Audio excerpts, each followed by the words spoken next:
The vast emptiness of space stretched endlessly around the research vessel Morning Calm as it glided through the darkness near Jupiter's orbit. The massive gas giant loomed in the distance, its swirling storms casting a faint orange glow through the ship's observation windows. Inside the vessel's main living quarters, life continued as it had for the past 3 months of their scientific mission. Dr. Kim Dae-ho stood at his workstation, occasionally glancing up from his data screens to watch his daughter Yume. The 6-year-old girl floated cross-legged in the zero-gravity recreation area, her small hands moving with surprising precision through the holographic puzzle that hovered before her. The puzzle, a complex 3-dimensional representation of molecular structures, would have challenged most adults. Yet Yuna solved it with the ease of someone playing with building blocks. "Look, Papa, I found another solution." Yuna's eyes sparkled with excitement as she rearranged the glowing geometric shapes into a new pattern. Her mother, Dr. Park Jae-yun, drifted over from the biology lab, her long hair tied back in a neat bun to keep it from floating freely in the minimal gravity. "That's wonderful, sweetheart," Jae-yun said, placing a gentle hand on Yuna's shoulder. "You're getting faster every day." She shared a proud look with her husband, both of them knowing their daughter had inherited their love for science and discovery. The small family represented the best of Earth's scientific community.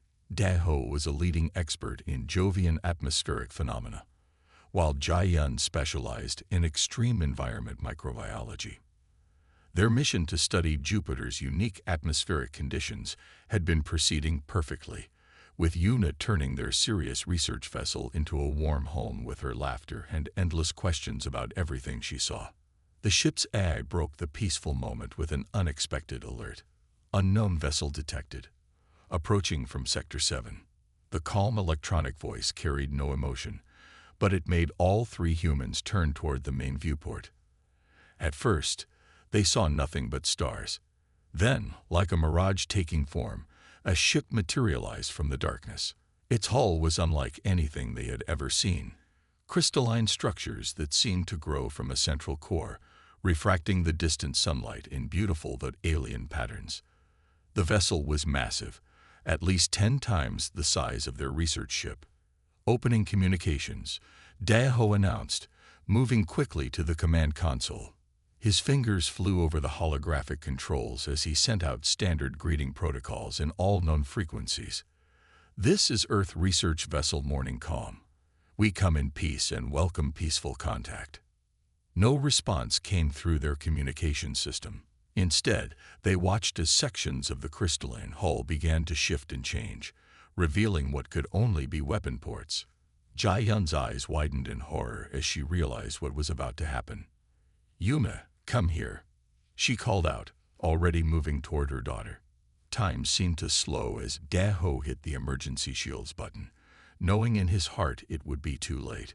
The first blast cut through their ship like paper, the research vessel's civilian shields useless against military-grade weapons.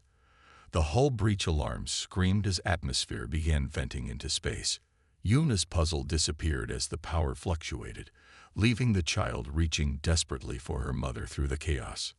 "Mama." Yuna's voice barely carried over the shriek of escaping air. Jae-yun pushed off against a wall, trying to reach her daughter. Dae-ho abandoned the controls, also launching himself toward his family. They were mere meters apart when the second blast hit. The last image Dae-ho saw was Yuna's small form, her arms still stretched toward her mother, as the hull finally gave way completely. The vacuum of space claimed them in seconds, their deaths mercifully quick as their ship broke apart around them. Light years away, in the gleaming towers of the imperial capital, High Commander Ras sat in his luxurious office, barely glancing at the report on his desk. His scaled fingers tapped impatiently as a junior officer waited for his response. "Another primitive vessel eliminated near the Jupiter sector, sir. They appeared to be using some form of primitive research equipment. There were 3 life forms aboard." Raz's 6 eyes blinked in sequence, a sign of boredom among his species. Just another primitive species eliminated. File it under routine pest control. He waved his hand dismissively, already turning his attention to more important matters. These humans have been sending their primitive vessels too close to our space. Perhaps this will teach them to stay in their own system. The junior officer bowed and retreated, filing the report away in the vast Imperial archives. Neither of them gave another thought to the small family they had just destroyed, or to the response this act would soon unleash upon their empire. They had no way of knowing that in their arrogance, they had just signed the death warrant for their entire civilization. Back in the cold void of space, the remains of the morning calm drifted silently among the stars, a daughter's puzzle piece floating forever frozen beside her father's research tablet, testament to lives cut brutally short by imperial indifference. The emergency meeting of the United Earth Council filled the ancient chamber with tense silence. 200 representatives from every nation on Earth sat in the circular hall, their faces illuminated by the soft blue glow of holographic displays showing the destruction of the morning calm. The footage, captured by automated drones, played on repeat, a peaceful research vessel transformed into space debris in mere seconds. Defense Minister Lee Sun-mei stood at the center of the chamber, her military uniform crisp and perfect, her face set in stone. She had aged gracefully over her 60 years, but today the weight of humanity's greatest secret seemed to add decades to her bearing. The counselors watched as she took a deep breath, squaring her shoulders before speaking. For 3 centuries, we have hidden our true strength. Since the nuclear age, we have prepared in secret. Today that ends. Her voice carried to every corner of the chamber without the need for amplification. The Empire has murdered our people. A child, thinking us weak. They will learn how wrong they are. Murmurs filled the chamber as preset protocols activated. Hidden panels in the wall slid aside, revealing massive screens that had sat dormant for generations. Data began flowing across them. Military readiness reports, production capabilities, fleet statistics that made several counselors gasp in shock. Operation Sleeping Giant is now active, Sun-mei continued, her hands moving through the air to bring up more displays. All hidden facilities are going to full production status. The shipyards are awakening. Deep beneath the Himalayan mountains, massive hangar doors groaned open for the first time in decades. The sound echoed through caverns large enough to house small cities as emergency lighting systems activated in sequence. Similar scenes played out across the solar system, beneath the Martian poles, inside hollowed-out asteroids, within the rocky cores of Venus's floating cities. General Choi Hyun-woo stood in one of these facilities, his boots echoing on metal walkways that stretched for kilometers. The underground shipyard had been his responsibility for 15 years, maintaining readiness for a day he had hoped would never come. Now, as he walked past row after row of dormant warships, he felt a mix of pride and sadness. Power up primary systems, he ordered into his neural link. Around him, the massive chamber began to hum with energy as ancient reactors sparked to life. The ships, each one larger than the Empire's biggest dreadnoughts, began to shine as power flowed through their systems for the first time in decades. Hyun-woo stopped beside the nearest vessel, reaching out to touch its cold hull. The metal was smooth under his fingers, made of alloys the Empire couldn't even comprehend. "It's time," he whispered, and his words seemed to make the very air vibrate with purpose. In orbit, satellites that had masqueraded as communication relays shed their disguises, revealing weapon systems that had protected Earth in secret for centuries. On Mars, entire sections of the planet's surface began to shift as hidden bases activated their camouflage systems. The moons of Jupiter, long thought to be nothing but ice and rock, opened to reveal shipyards that could produce thousands of warships per month. Back in the council chamber, Sun-mei brought up the final display, a real-time count of humanity's military assets. The numbers made even her pause for a moment. "We have maintained this force in secret since we first detected alien signals 300 years ago. Every scientific advancement, every new technology, has been channeled into preparation for this moment." She zoomed in on images of the ships now powering up across the solar system. These vessels represent technology centuries ahead of what the Empire believes we possess. Each one carries weapons that could reduce their worlds to ash. We have quantum drives that make their fastest ships look like they're standing still. Our AI systems could run circles around their best computers. A counselor from Africa stood, his voice shaking slightly. How did we keep this hidden for so long? The same way we'll win this war, Sunmai replied. Planning, patience, and the understanding that humanity's survival might one day depend on appearing weaker than we are. Hyunwoo's voice came through the chamber's speakers as his image appeared on the main display. Behind him, more and more ships were coming to life, their running lights creating an artificial dawn in the underground facility. First wave of ships will be ready for crew placement within 48 hours. Production facilities are already beginning construction of the main fleet. Sun Li nodded, then turned to face the council again. The Empire believes they killed 3 innocent humans today. They believe we are primitive, harmless, easily crushed. They destroyed a research vessel carrying a child and considered it pest control.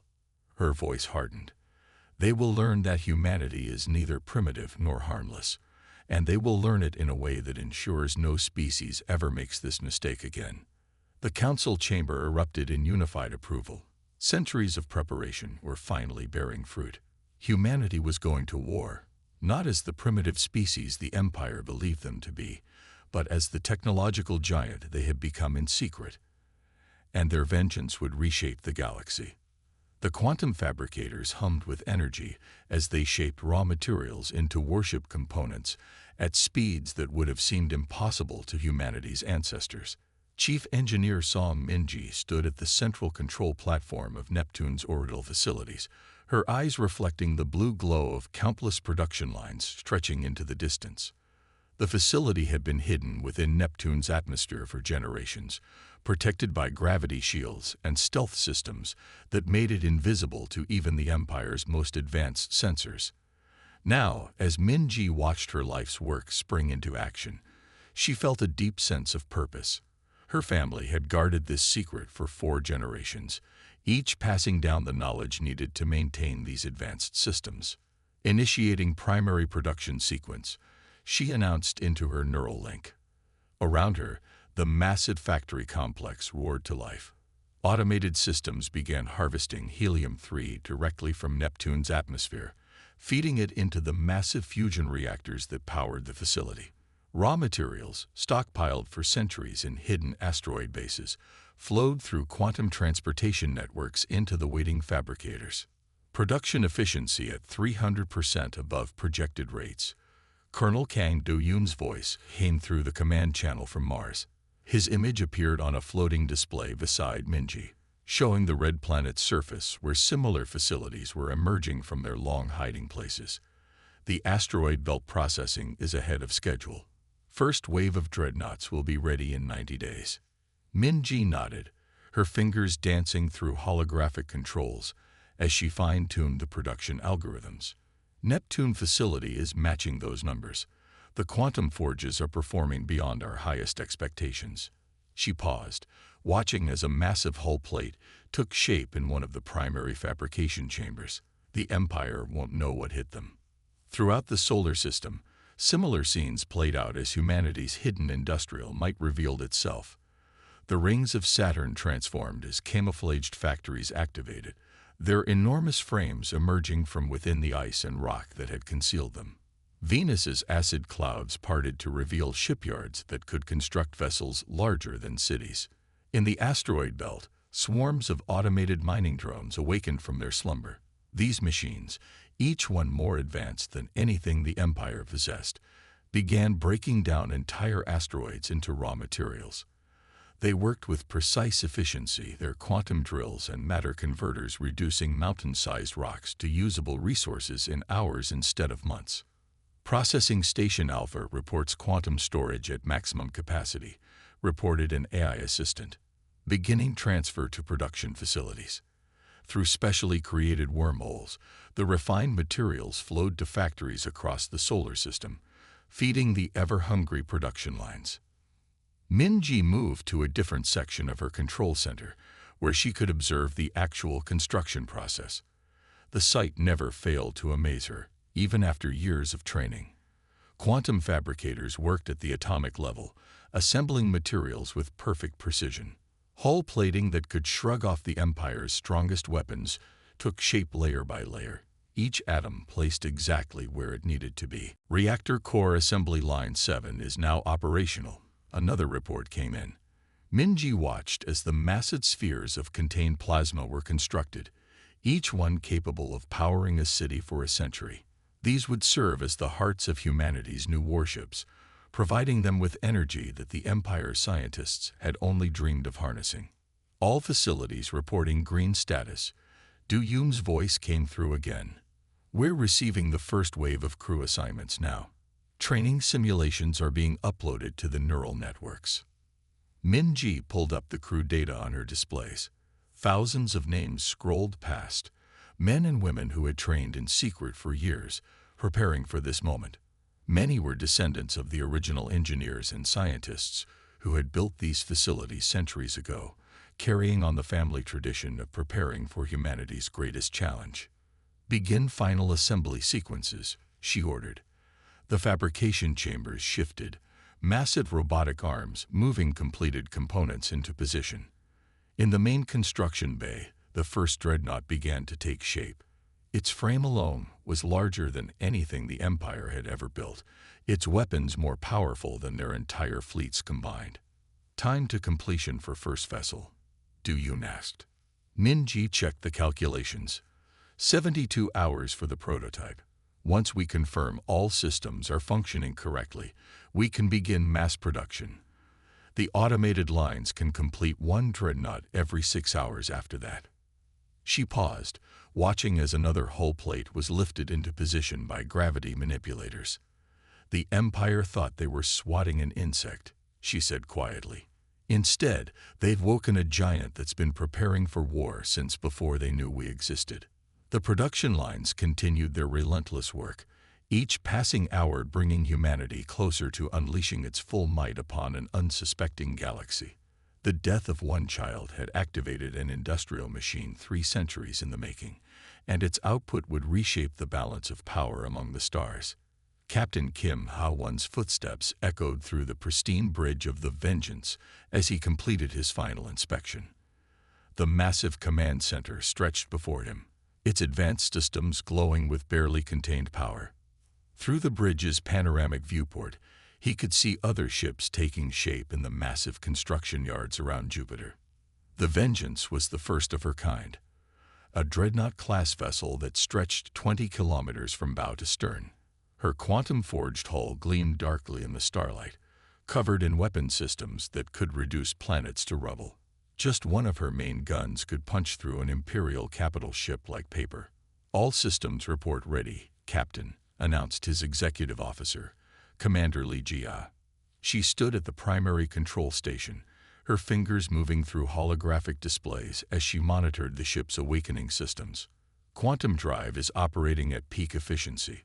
Weapons are online. Defense screens are at maximum power. Ha-won nodded, settling into the command chair at the center of the bridge. The seat adjusted to his body automatically as neural interfaces connected with his implants. Instantly, he could feel the entire ship, every system, every power conduit. Every weapon became an extension of his own body. Begin final preparation sequence, he ordered. Around him, the bridge crew worked with practiced efficiency. Each of them had trained for years in secret facilities, preparing for this moment. They knew the weight of responsibility that rested on their shoulders. The Vengeance would lead humanity's response to Imperial aggression. Through the viewport, Admiral Park Jin-ho's flagship appeared, its own massive form casting shadows across the construction yard. The Admiral's voice came through the command channel, filled with quiet determination. 500,000 ships, he murmured, watching the endless rows of vessels under construction. The Empire has no idea what they've awakened. Ha-won brought up a tactical display showing the full scope of humanity's fleet. In every direction, ships were taking shape, Some were massive dreadnoughts like the Vengeance, while others were smaller but no less lethal, destroyers, cruisers, and specialized combat vessels that would support the main fleet. Main reactor to full power, Jaya announced. The deck hummed beneath their feet as the quantum core at the heart of the ship reached its operational threshold. Energy readings spiked across the displays, showing power levels that would have seemed impossible just a few centuries ago. Launch all support drones, HFY ordered. From specialized bays along the Vengeance's hull, thousands of automated combat units emerged. Each drone was more advanced than the Empire's best fighters, capable of operating independently or as part of a coordinated swarm. Admiral Park's image appeared on the main screen. Captain Kim, begin combat system tests. Show me what humanity's flagship can do. HFY smiled grimly. With pleasure, Admiral. Weapons control. Target the designated asteroid field. Full combat demonstration. The Vengeance's weapons came online one by one. Point defense systems activated, creating an impenetrable barrier around the ship. Main guns extended from their housing, each one larger than an Imperial corvette. In the target zone, a field of asteroids waited, some larger than small moons. Target locked, reported the weapons officer. All systems ready.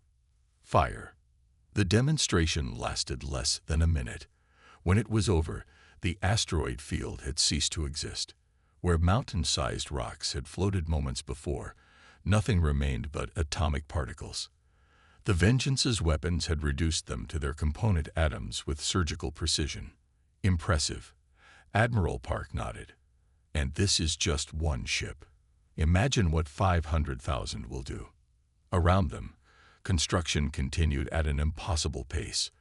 Automated factories worked tirelessly. Quantum fabricators shaped advanced materials into deadly warships, and crews began arriving to take command of their vessels. Each ship represented the pinnacle of human engineering, centuries of hidden advancement packed into instruments of war. The Empire believes they know what humanity is capable of, HFY said quietly, watching another dreadnought take shape nearby. They think they've seen our limits. They're wrong. We've been hiding our true strength since before they found us. A notification appeared on his display. More ships were ready for their commanding officers. The fleet was growing by the hour, each vessel more powerful than anything the Empire had ever encountered. Soon, the combined might of humanity would be unleashed upon those who had dared to harm an innocent child. Begin crew integration procedures, he ordered. I want every system tested and every crew member ready. When we move against the Empire, there can be no mistakes. The Vengeance hummed with power around him, its quantum drives ready to bend space itself. This ship, and the hundreds of thousands that would follow it, represented humanity's response to Imperial aggression. They would learn too late that they hadn't killed a child from a primitive species. They had awakened a sleeping giant, one that had spent centuries preparing for war. As HFY watched the construction yards continue their relentless work, he knew that the galaxy was about to change forever. Humanity's vengeance would reshape the very stars themselves. The Imperial border station near the Helios sector detected the first anomalies exactly 6 hours before the attack began. Strange energy readings appeared at the edge of their sensor range, but the Imperial technicians dismissed them as routine space disturbances. They had grown complacent in their superiority, never imagining that a primitive species could pose any real threat. Commander Yu Yunho stood on the bridge of her flagship, the Silent Thunder, as the human fleet emerged from quantum space. 10,000 ships appeared simultaneously, their advanced stealth systems rendering them nearly invisible until the moment of attack. Each vessel was a masterpiece of human engineering, carrying weapons that could reduce planets to ash. All ships report ready, her tactical officer announced. Enemy defenses remain inactive. They haven't detected us yet. Yunho's expression remained calm as she gave the order that would begin humanity's revenge. Execute Operation First Light. No mercy. The human fleet struck with devastating precision. The Imperial border defenses, considered impregnable by their builders, lasted less than 30 seconds against human weapons. Quantum-tipped missiles phased through their shields as if they didn't exist. Energy beams wielding the power of small stars carved through their largest warships like paper. First wave successful, reported her second-in-command. Moving to Phase 2. The Empire's response was pitiful compared to humanity's preparation. Their ships, scrambling to meet the threat, found themselves hopelessly outmatched. Human vessels moved with impossible speed, their quantum drives allowing them to appear and disappear at will. Imperial targeting systems couldn't lock onto ships that could bend space itself. In his palace on the Imperial capital world, High Commander Ray received the first reports with disbelief. "Impossible," he stammered, his scaled hands shaking as he read the casualty figures. They were primitives.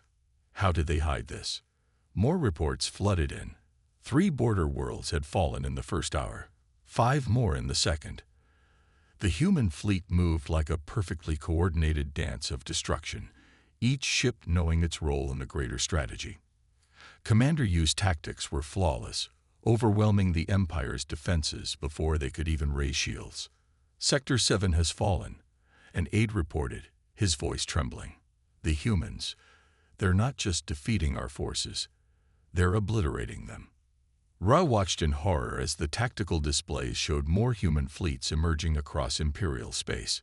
Each fleet was larger than the Empire's entire navy, and they were appearing everywhere at once.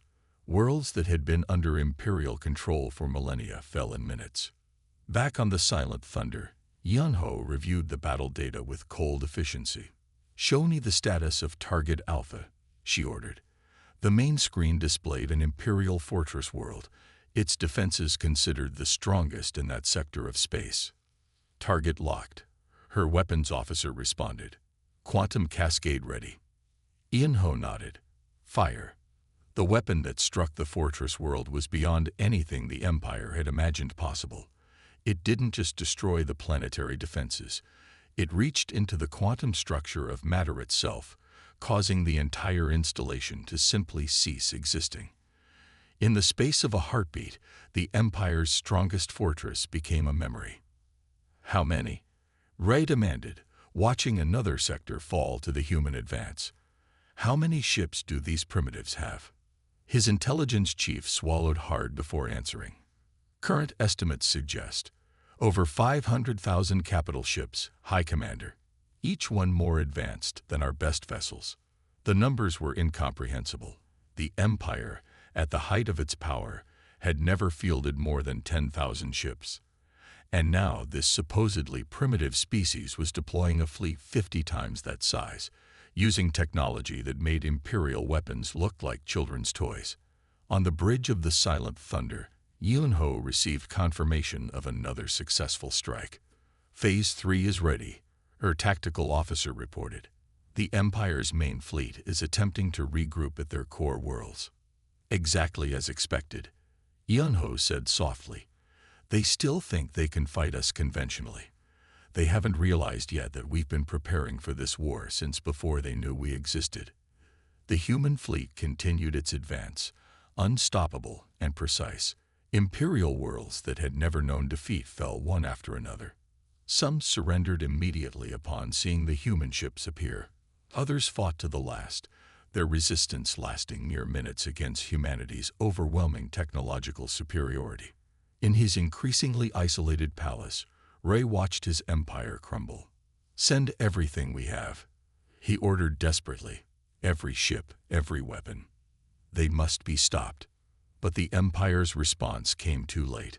The human fleet had already achieved total space superiority in most sectors. Their quantum drives allowed them to strike anywhere at will, while their advanced AI systems coordinated attacks with impossible precision. "The Empire's Central Defense Fleet is moving to engage," Yunho's tactical officer reported. "They've gathered every remaining ship they have." Yunho looked at the tactical display, her expression unchanged. "Show them why humanity has hidden its strength for so long. Show them the price of killing an innocent child." The battle that followed would be remembered for centuries as the day the Empire learned the true meaning of technological superiority. Humanity's vengeance had only begun. The Empire's world breaker emerged from hyperspace like a dark moon, its surface bristling with weapons that had ended entire civilizations. The massive construct dwarfed everything around it, its very presence causing nearby stars to dim. Imperial propaganda had called it the ultimate weapon, unstoppable and eternal. Captain Lee Min-ho watched it appear on his main viewport aboard the Swift Justice.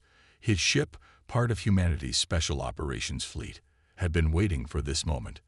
The World Breaker was the Empire's last hope, their final card in a game they had already lost. "Analysis complete," reported his science officer. "The World Breaker's main weapon is powering up. Energy readings are beyond anything we've seen from Imperial technology." Min-ho nodded calmly, his fingers tapping a steady rhythm on his command chair. "Interesting. They actually think it will make a difference." He opened a channel to his battle group. "All ships, execute Pattern Omega. Show them what real power looks like." Around the World Breaker, space itself began to twist. The Swift Justice and its escort fleet activated their quantum drives simultaneously, creating controlled tiers in the fabric of reality. Wormholes opened in a perfect sphere around the Imperial superweapon, each one precisely calculated. "Target acquired," Min-ho reported to Fleet Command, his voice steady. "Beginning final approach." The World Breaker's commanders noticed the human fleet too late. Their massive weapon, designed to destroy planets, was too slow to track the quantum-shifted human vessels. The Swift Justice and its companions danced through space like ghostly predators, appearing and vanishing through their wormholes faster than Imperial targeting systems could process. "Sir," an Imperial officer shouted to his commander, "the humans, they're everywhere at once. Our weapons can't lock on." The Imperial commander stood frozen, watching as human ships phased in and out of existence around his supposedly invincible weapon. "Impossible," he whispered. "No species has this level of technology." "We would have known." Min-ho's fleet struck with perfectly coordinated precision.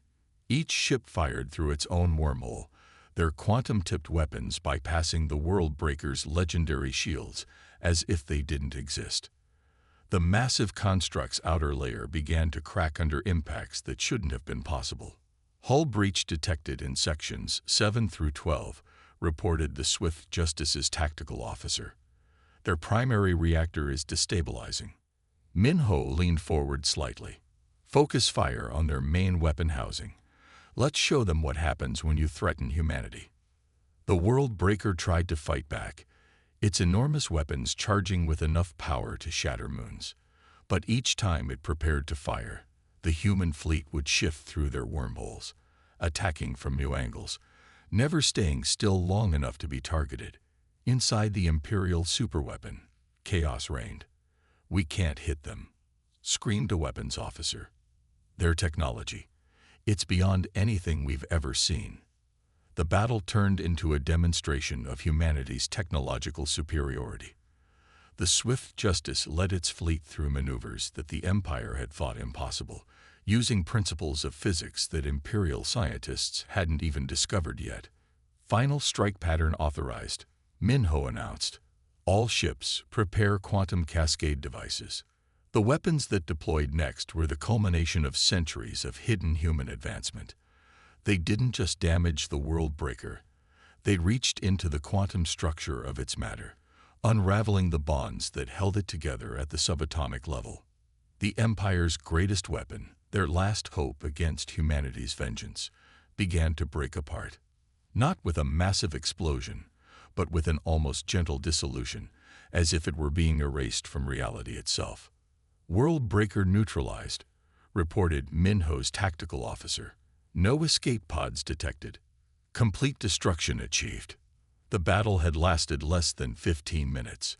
The weapon that had terrorized the galaxy for centuries was now nothing more than scattered atoms, destroyed by technology so advanced it appeared magical to Imperial sensors. In his command center, High Commander Ray watched the impossible become reality. The World Breaker, his civilization's greatest achievement, had been eliminated as easily as the humans might swat an insect. The irony of that comparison wasn't lost on him. How? He demanded of his scientists. How did they hide this level of technology? How did we not see? But there were no answers to be found. Humanity had kept its true capabilities hidden for centuries, preparing in secret while appearing primitive and harmless. The death of one child had unleashed this preparation upon an unsuspecting galaxy. Aboard the Swift Justice, Minho opened a channel to all human forces. The Empire's last weapon has been neutralized. Proceed with final occupation protocols. Show mercy to civilians, but any military resistance is to be eliminated immediately. The battle was over, but its message would echo through the galaxy for generations to come. Humanity had revealed itself not as the primitive species the Empire had dismissed, but as a technological giant that had simply been waiting for the right moment to awaken. As his ship moved away from the debris field that had once been the world breaker, Minho thought of the child whose death had triggered this response. "For Yuna," he whispered, "may no one ever again mistake humanity's patience for weakness." The morning sun rose over the imperial capital city, now transformed under human leadership. Where once stood symbols of imperial might, new architecture blended seamlessly with the old, creating a harmony that spoke of peace rather than dominance. The former imperial palace, its crystal spires reaching toward the stars, had been repurposed as the headquarters of the new Galactic Council. Representatives from 1,000 worlds gathered in the Grand Assembly Hall, their diverse forms filling the tiered seating that stretched up toward the vaulted ceiling. Species that had once cowered under imperial rule now sat as equals, their voices carrying equal weight in the new galactic order. President Kim Ji-young stood at the center of it all, her simple white uniform a stark contrast to the ornate robes the imperial leadership had once worn. Behind her, a massive hologram flickered to life, the image of young Yuna, forever 6 years old, forever smiling as she played with her puzzle aboard the morning calm. "We gather here today," Ji-young began, her voice carrying to every corner of the vast chamber, "not to celebrate victory, but to ensure such tragedy never strikes again." She gestured to the hologram behind her. One child's death awakened humanity's might. Let her memory now guide us toward a better future. In orbit above the planet, humanity's fleet maintained its vigilant watch. 500,000 ships, their quantum drives humming with contained power, stood ready to enforce the peace they had won. Their presence was both a promise and a warning. Never again would the strong be allowed to prey upon the weak. "Let this be known across the stars," Ji-young continued, her words being translated into thousands of languages simultaneously. "Humanity stands ready to protect all children, of all species. We will never allow such atrocities again." The assembly hall erupted in approval, representatives from formerly oppressed worlds showing their support in myriad ways. Some raised tentacles, others flashed bioluminescent patterns, while still others emitted harmonic tones of agreement. Among the delegates sat former High Commander Ra, now stripped of his power, but kept as a witness to the new era. He watched as the species he had once dismissed as primitive reshaped the galaxy with technology his people hadn't even dreamed possible. "The Galactic Council will ensure justice and protection for all," Ji-young declared. "Every world, every species, every child will have a voice. The strong will no longer prey upon the weak. The advanced will no longer suppress the developing. We will grow together, learn together, and prosper together." As she spoke, more holograms appeared around the hall, images of the massive reconstruction efforts taking place across former imperial space. Quantum technology, once hidden by humanity, was now being shared with trusted allies. Worlds that had suffered under imperial rule were being rebuilt, their civilizations free to develop at their own pace. "Our fleet remains not as a tool of oppression, but as guardians of peace," Ji-young explained. "Humanity hidden its strength for centuries, watching and waiting. Now we step forward not as conquerors, but as protectors." In the space around the planet, ships from various species began arriving for the first meeting of the new Galactic Defense Force. These vessels, while not as advanced as human ships, would work alongside them to maintain the peace. Humanity would share some of its technology, but always keep enough in reserve to maintain order if necessary. The Empire's mistake, Jayum continued, her voice softening, was believing that patience meant weakness, that hiding meant fear.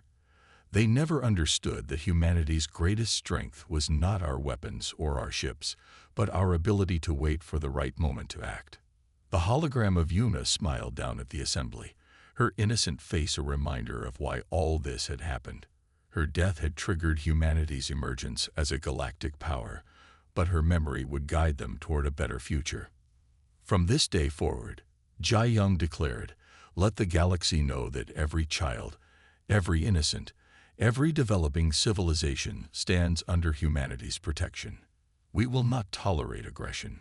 We will not accept oppression. And we will respond with overwhelming force to any who dare harm the innocent. As her words echoed through the chamber, the assembled representatives rose in a standing ovation. A new era had begun, one where peace was protected by the very species that had seemed most harmless.